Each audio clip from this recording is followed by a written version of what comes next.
జనసేన వివాదం ముదిరింది.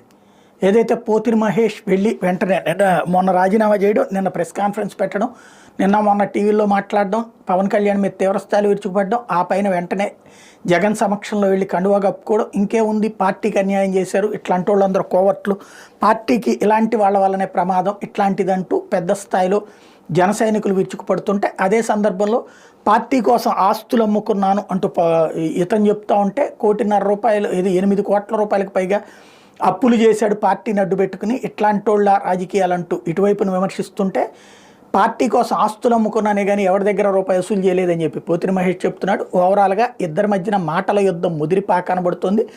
ఇప్పుడు పోతిరి మహేష్కి ఏ విధమైనటువంటి అవకాశం అంటే, ఎలక్షన్స్ లోపు ఇచ్చేటటువంటి సీన్ ఏం లేదు, ఏ సీటు ఏమీ ఇవ్వరు, అసెంబ్లీ ఎవరు, లేకపోతే వేరే అసెంబ్లీకి పంపించరు, కాకపోతే తర్వాత భవిష్యత్తు చూసుకుంటారన్నటువంటి ఉద్దేశంతో ఉంది. అయితే ఇప్పుడు ఇది